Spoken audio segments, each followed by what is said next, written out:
Hello, everybody. My name is Theresa, and I am a travel specialist at Departures Travel in Sydney, BC on Vancouver Island. And I am hosting an exclusive art, wine, and design safari in Cape Town, South Africa, September 13th to the 24th in 2021.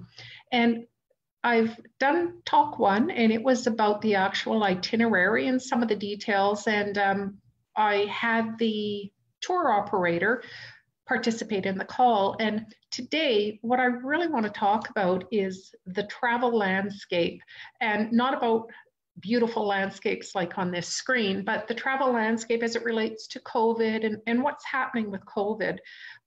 With, of course, the understanding that it's an ever-moving target. But as of today, this talk, this is some of the stuff I know and some of the things that are being considered.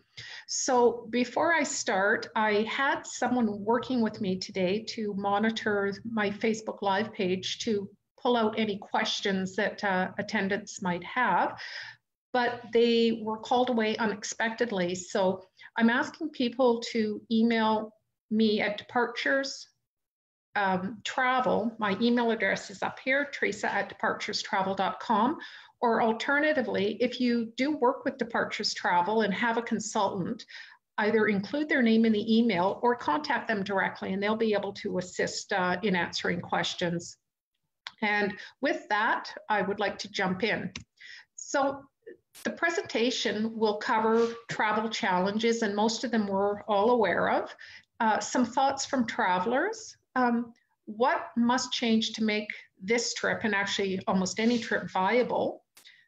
What is being done for this tour program to adapt to COVID-19 changes to do with protocols and hygiene?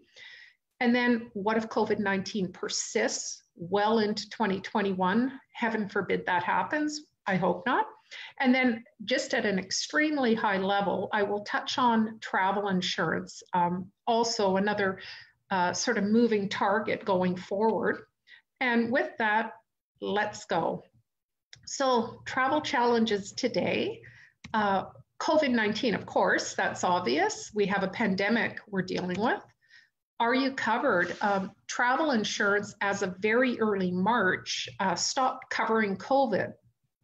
So there are some significant challenges for people who want to travel. The ongoing suspension and cancellation of trips is a real challenge, trying to pick what is most likely not to be suspended or canceled, and then how do the suppliers deal with that? And for those, I'm Canadian, I'm a Canadian consultant. I do work with people outside of Canada, but for Canadians, our government has advised against any non-essential travel outside of Canada. So that immediately would waive your insurance coverage. So those two pieces definitely go hand in hand. And then, South Africa, they had locked down, opened up a little bit, and now they've gone back into lockdown as there's been a sudden spike of cases in and around Johannesburg and Pretoria. So they have now closed their borders again. So in terms of this trip today or tomorrow, it's just an impossibility. But going forward, there will be many opportunities for a trip like this. So in terms of travelers, and I think we've all had different thoughts, those of us that are travelers, is they're really frustrated. They've booked trips, they've planned, they've made all sorts of arrangements, and they've been canceled.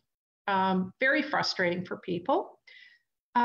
Travelers with very low risk tolerance, and I have a number of clients who are very experienced travelers, but they are not leaving their hometown without a vaccine being available. People are worried about changes after leaving home. And that's a very real possibility right now, hopefully not in 2021 later down the year, but what if you enter into a country and you're there for a little while and due to an uptick, they close the borders. How, that's a very real concern for people who do tend to have a low risk tolerance and general anxiety around health. No one wants to get COVID. And so that's an obvious one. And then testing requirements, they're hard to meet. And I will touch on that a little bit later in the presentation. But it's a very real issue. And for other travelers, they're very optimistic about 2021 travel. Many travelers have rebooked their trips from 2020. They have pushed them into 2021 without hesitation. They're basically ready to go. And when travel does start up, some travelers are feeling the destinations will be ready. That's what everyone around the world is working towards. But in the beginning, they are not going to be crowded, and that really appeals to them, or they're not expecting crowds. And people are really happy about some of the changes that are being made. For example, like cruise ships really took the brunt of negative publicity. Right now, cruise ships are being upgraded to have HEPA 13 grade, hospital grade air filtration systems in all the guest staterooms, all the public areas. So, and for the cruise. So there really is a lot going on. And these are great changes. It's very unfortunate what triggered the changes, but they are good changes all the same. People are ready to adapt as required. Travelers are just saying, just tell me what I have to do to be able to go. Whether I have to wear a mask on an airplane, whether I have to do a COVID test, whatever it is, when the time is right, just let me know. So they're waiting for the word go. And I have to admit, I'm sort of leaning towards that, waiting for the word go to be declared safely. So in terms of this trip, it's what is the bare minimum to make the trip viable? Of course, Canada needs to lift the advisories, and they will do that when the time is right. South Africa borders need to be open. The services that are required for this tour program need to be available in South Africa. It's not viable if we had to arrive there and then quarantine. So we don't want a scenario where a quarantine would be required. And then ability to meet testing requirements, if they are in place and required for admissibility. Right now, some countries are allowing travelers in, and they have to have evidence of a COVID test within 3 days that was negative. The reality of it is as a Canadian, right now, for people who have suspect cases, it's taking up to 10 days. So just from there, I would not be able to meet that requirement. So these are things that have to be resolved before this trip is viable, and many other trips. So it's, again, not exclusive to this trip. And why this trip is a great option, let's say, okay, we've adapted to all the COVID-19 requirements to be able to book this trip and go. Cape Town is a very, very popular wish list destination. It is a spectacular city, and the area is absolutely breathtaking. People want to go there. Travel is in September 2021, and that gives us over a year to watch what's going on with COVID-19 numbers, understand how the travel landscape is being adapted and changed. And for the tour operators, whomever is providing the service is able to not only deploy these new hygiene protocols or the CDC protocols, but it gives time for them to be validated. So if something doesn't quite work in a particular scenario, there's time for that to be resolved. And that's what I'm looking for for travelers is that if they do commit to going somewhere, when we are able to do so, that they can feel confident in what is being done. And then in the case of this trip, final payment is not until May 2021. Again, that gives a very nice, comfortable window to understand what's going on and make that absolute final decision. The tour is small and exclusive. Everything on this tour is private. It's not like the group will show up and be joined with another group of people to participate in a particular activity. Everything on this tour program is exclusive to the group, and which is a very nice feature. And this is what people are really turning to in our COVID reality and thinking about travel going forward. And in this case, getting all the way to Cape Town, South Africa, there are endless pre and post tour options available. And that allows people who have, that the time and money spent to get into South Africa, it is a stepping stone or a springboard to so many other things, including the very obvious doing a wildlife safari. But that's just one of them. Endless number of things. And I will be doing a talk on that in a couple of weeks about pre and post tour options, because it's worth considering if you're going that far. And now the tour operator itself, why I really feel it's a great option is when I encountered this tour operator, my first encounter with them was as a paying tourist. I was in Cape Town, we were looking for something, and this is who I came across, word of mouth. And the tour we were on wasn't even over, and I already knew that this was someone I wanted to work with because I wanted my clients to receive the type of service and the quality of service that this tour operator provides. So we booked and we have to fly, obviously. Air travel is still in a state of flux, very limited flights, limited gateway airports. So we have to really think about how we're going to get there. And things I always recommend, even pre-COVID, is minimize the number of plane changes. We have to get there as safely as possible. And fewer plane changes, getting there as direct as possible is the way to do it.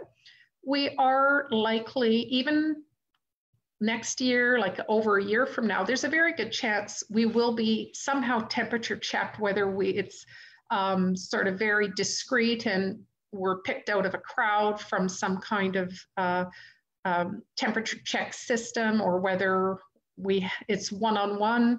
But this could mean longer line waits, lines that are physical distance. We really don't know 100%. That's all still fluid and being worked out.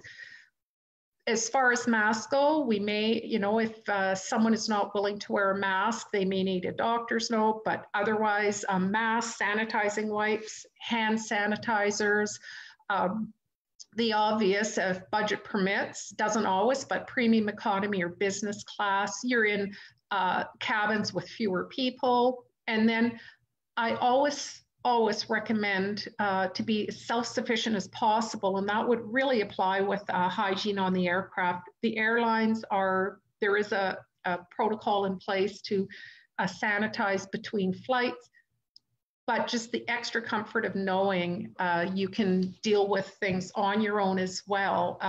So I'm always saying be self-sufficient, have what you need to make yourself comfortable.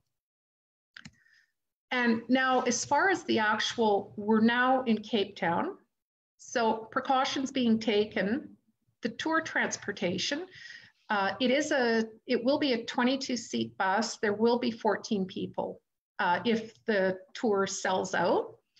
The vehicle will be sanitized before the tour starts every day. The sanitization will be done every time the group exits the bus.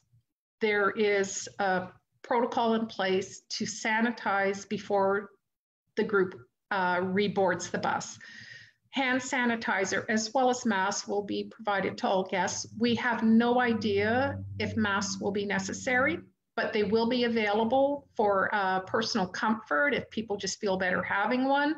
And if they're required, then that will be another reason they're there.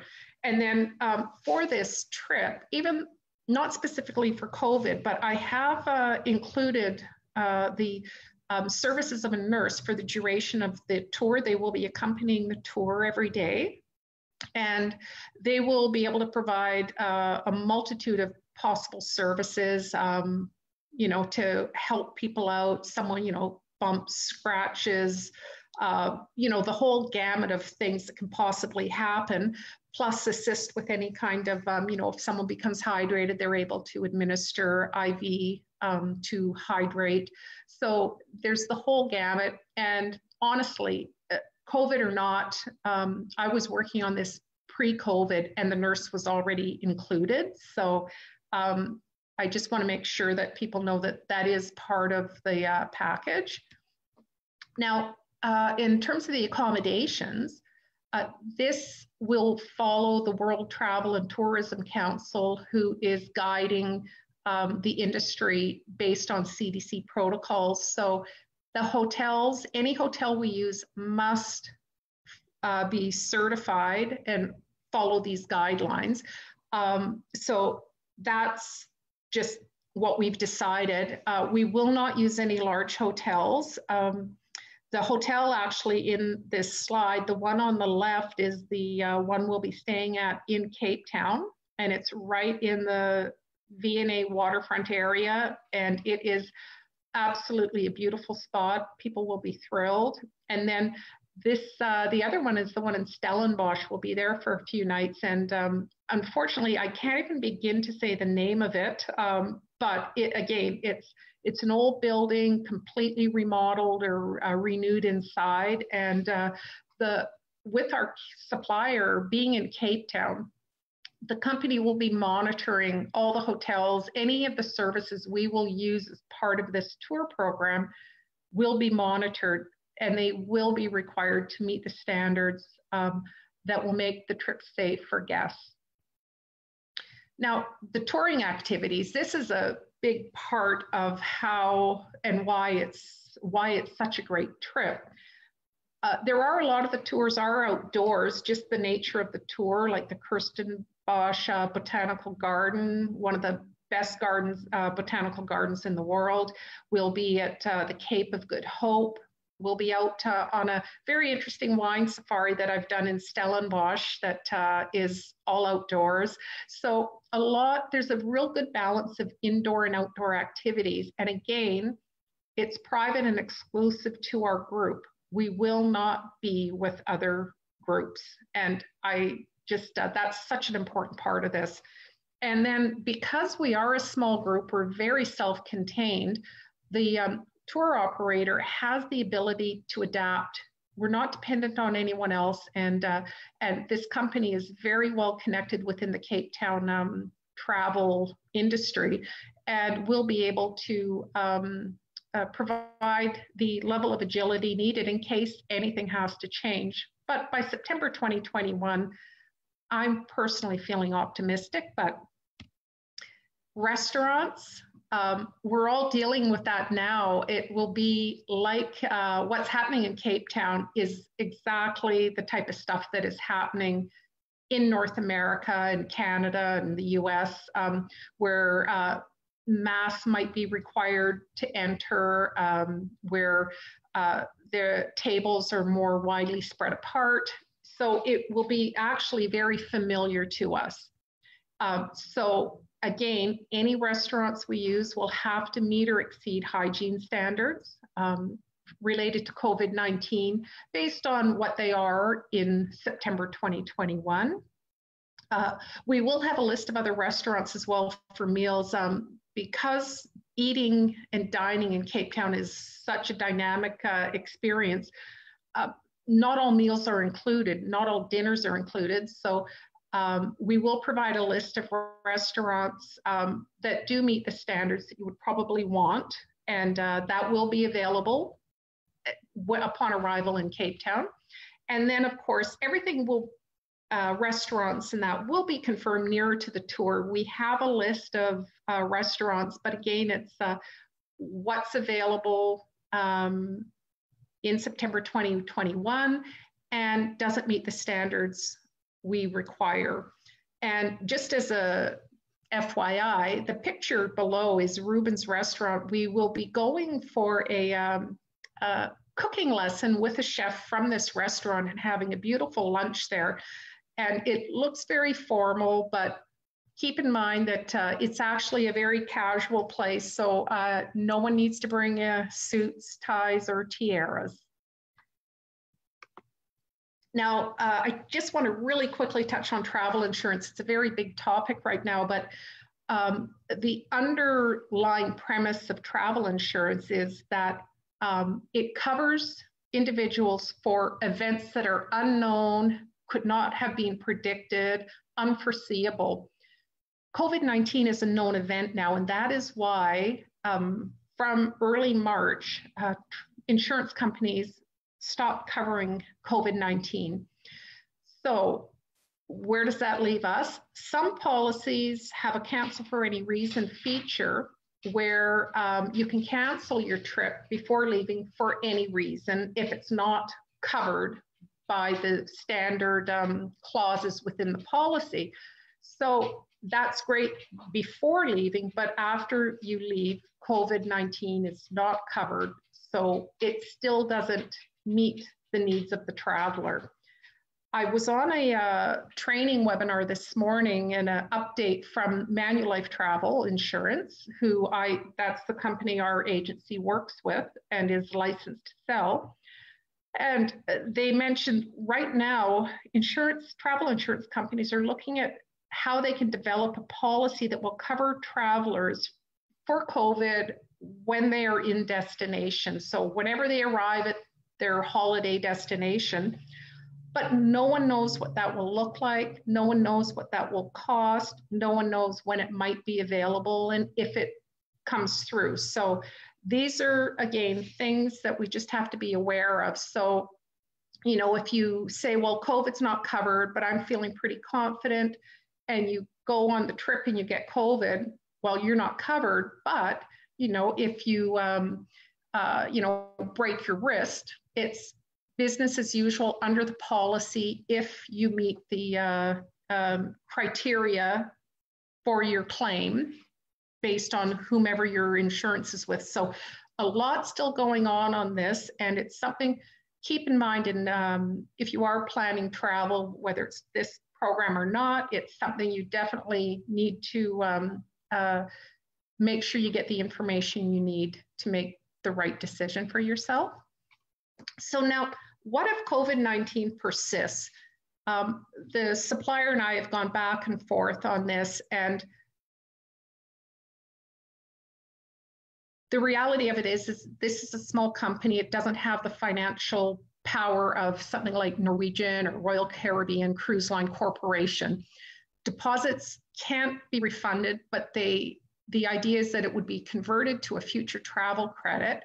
And in terms of the trip, if for reasons beyond the control of the tour operator, departures travel, or travelers, which means our government's COVID has persisted and travel advisories are in place, what this would mean is we would just push the trip a year. September is prime time to do the trip we're looking at.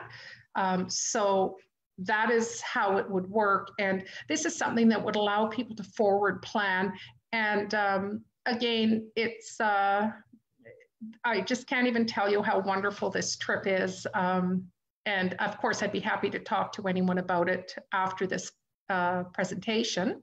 So again, things have gone great. We find ourselves in Cape Town, and you and your roommate, one of you wakes up in the morning and you're not feeling so hot. You've got a sore throat, you feel feverish, and you feel exhausted. And we all know what we're going to think. We're all going to think we have COVID. I did contact through the nurse. I have confirmed that for international travelers, so it's not to put a burden on the South African medical system, if an international traveler requires or wants a COVID-19 test, it's 850 South African Rand, which is approximately, based on the exchange rate today, about $70, and it would be done at a private hospital. The test takes up to 2 days for a result. So like anywhere else in the world, if you have a suspect case, you would be required to self-isolate until the test results are available. Negative test, you rejoin the group. Positive test, you have to follow any protocols of the host country. So if it says you must isolate in place, then that is what happens. And that's where, if we aren't able to have insurance, that,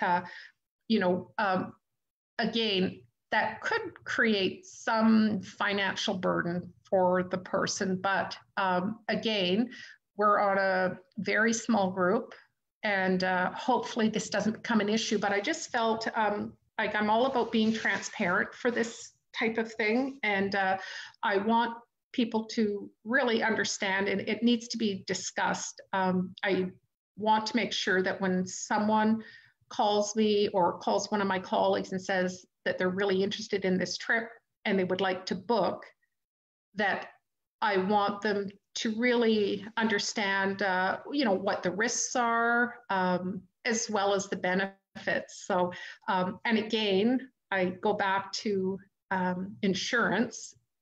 As of this presentation, and since the beginning of March 2020, insurance providers are not covering COVID-19. And now, why use a travel consultant now? Not to sort of try and sell you that I would be the perfect choice, although I think I would be, but constantly monitoring the travel landscape and advising on changes. Literally, all the travel consultants all over the world, this is what we are doing constantly now. We're lots of training, lots of information updates. It literally is daily. And we have access to resources that are not available direct to the public. And that's where, if problems come up, where travel consultants really, really show their value, is being able to unstick problems and to help out and get the right information or the right resources or help to their clients. We assist with travel insurance and help make sure that the insurance required is in place. Very important now. Again, supporting for changes that occur unexpectedly on a trip. Things happen. Not every trip is 100% perfect. So we're there for that.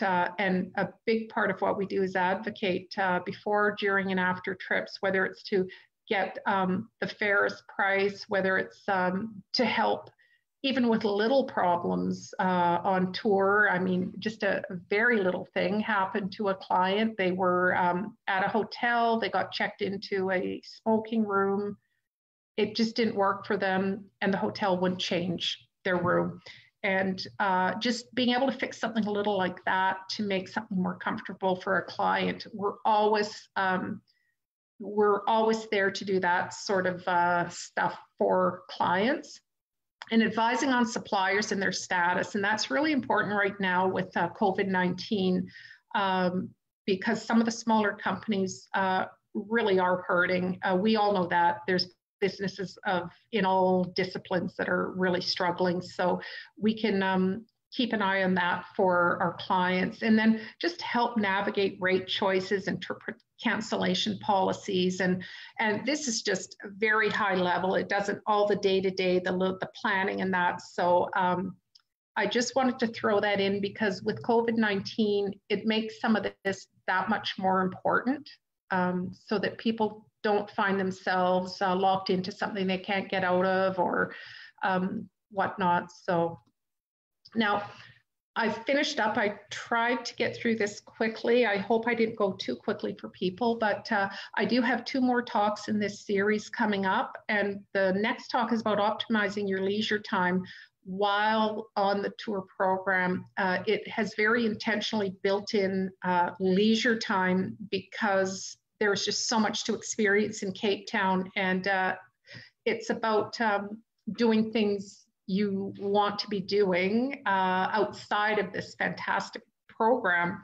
And then that's on August 4th in the morning, this time, 11 a.m. And then talk 4 is a pre and post holiday options. And that was where I alluded to, where you've traveled such a great distance. What else is there? Again, the wildlife safari, absolutely, but there's that and so much more, and it's such an exotic environment. It's worth spending more time there, and I can help with all of this, or your departures consultant, if you have one, can definitely assist with this. And so I'm at the end of the talk, and again, I will take a quick look. I'll see if I can see any questions or comments on my Facebook Live stream. Otherwise, and I will take a quick peek at my email and see if there's anything there. And if not, I will end the call. So if you just give me half a second, I will take a look. And okay, I can see there's nothing in my email and there's nothing in my Facebook Live stream. So please don't hesitate to contact me in the future. And I hope to have some of you join me for the next couple talks. And I'm always available to answer any questions. So again, give me an email. Give me a call. My number is 250-999-9800. And I'm happy to chat. Thank you everyone for your time. And I look forward to chatting with you guys in the future. Bye-bye.